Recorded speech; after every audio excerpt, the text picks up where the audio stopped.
Assalamualaikum warahmatullahi wabarakatuh.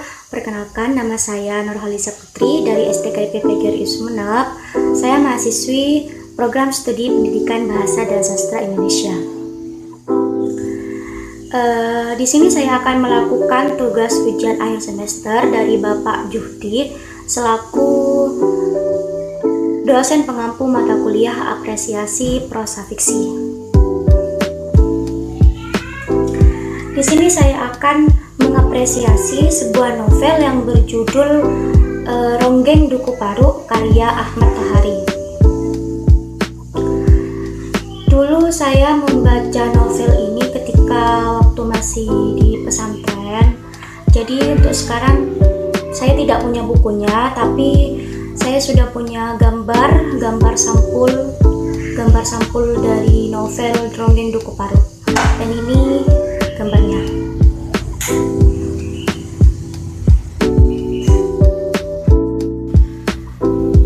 Penulis dari novel Ronggeng Duku Paru ini merupakan seorang sastrawan dan budayawan berkebangsaan Indonesia. Ia terkenal dengan novel triloginya yaitu Ronggeng Duku Paru yang ditulis pada tahun 1981.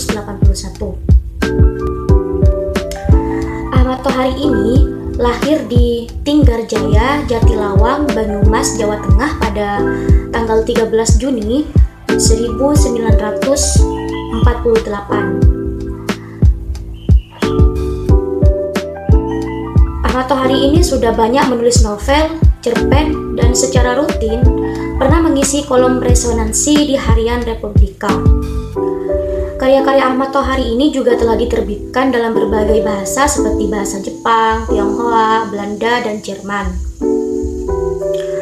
Novel Ronggeng Duku Paru ini bahkan pernah ia terbitkan dalam versi bahasa Banyumasan yang kemudian mendapat penghargaan Rencek dari Yayasan Rencek Bandung pada tahun 2007. Ahmad Tohari ini tidak pernah melepaskan diri dari pengalaman hidup kedesaannya, maka warna hampir semua karyanya adalah lapisan bawah dengan latar alam. Cerita novel Ronggeng Duku Paru ini dibuat saat terjadinya gerakan 30 September tahun 1965. Pengarang menjadi saksi hidup dan tersadar atas kejahatan yang dilakukan oleh PKI pada saat itu. Secara garis besar, cerita dalam novel ini mengisi tentang penderitaan, keterpinggiran, atau kenelangsangan masyarakat bawah. Hal ini bisa menimpa desa Duku, karena dalam kehidupan masyarakat di sana itu masih memiliki sistem kepercayaan kepada roh-roh leluhur tanpa berpikir terbuka dan menyeimbangkan pemikiran dengan kemajuan zaman yang terjadi. Novel Ronggeng Duku Paru ini menceritakan tentang perjalanan hidup tokoh Srintil yang terpilih menjadi seorang penari ronggeng di kampungnya dan bagaimana keadaan itu mengubah jalan hidupnya dan juga kekasihnya yang bernama Rasus.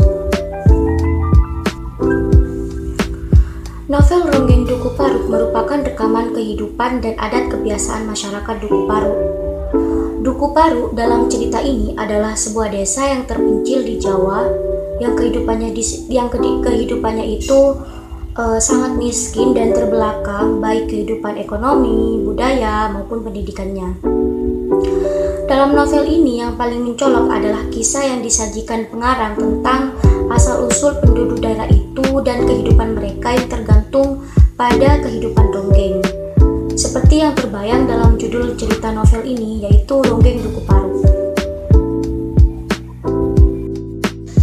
Di dalam novel Ronggeng Duku Paru ini terdapat nilai-nilai yang terkandung di dalamnya, yaitu yang pertama itu ada nilai sosial. Warga Duku Paru mempunyai kepercayaan kepada kekeramatan makam Ki Secamenggala. Kepercayaan kepada roh indang sebagai pesan dalam dunia peronggengan dan kehidupan yang identik dengan pertunjukan ronggeng beserta sumpah serapah dan seloroh tabu. Dalam kehidupannya pun tidak ada penerapan gotong royong, yang ada hanya membantu orang-orang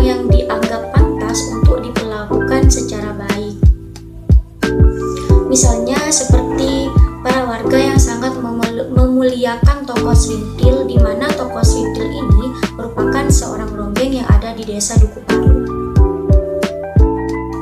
Novel ini juga mengandung nilai tentang tumbuhnya kesadaran setiap orang Indonesia terhadap nilai-nilai kemanusiaan masih menjadi persoalan yang sangat penting dalam perjalanan sejarah bangsa ini.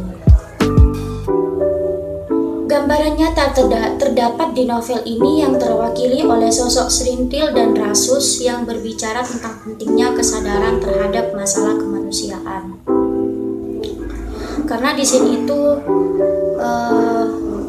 dientengkan, masalah kemanusiaan itu dientengkan.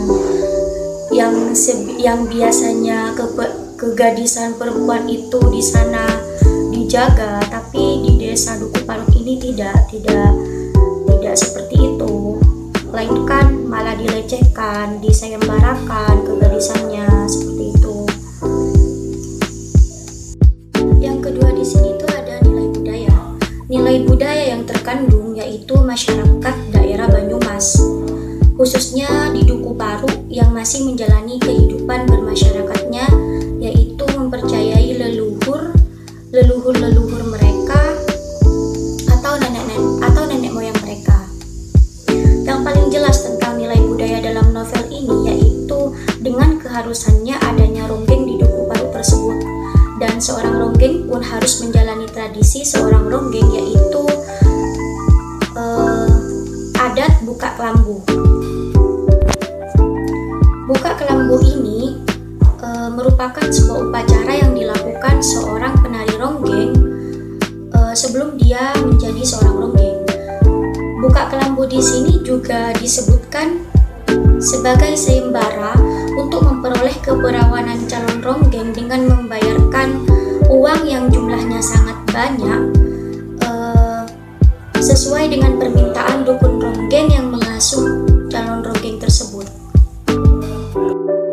Yang ketiga itu ada nilai moral.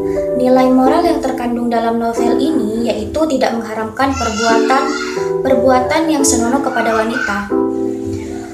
Namun yang perlu kita ketahui, wanita mana sih yang tidak mau diperlakukan dengan baik? Pasti semua wanita itu ingin diperlakukan dengan baik. Tapi berbeda dengan perempuan-perempuan yang ada di desa Duku Paru ini. Di desa Duku Paru ini seorang wanita itu keperawanannya disayembarakan. Yang semestinya itu dijaga tapi malah dilecehkan. Itu adalah sebuah kebiasaan seorang lelaki yang ada di desa Duku Paru. Selanjutnya itu ada nilai estetika. Nilai estetika yang tercerminkan dalam novel ini yaitu tema yang diangkat oleh pengarang dalam novel ini, yaitu cerita tentang ronggeng Duku Paru.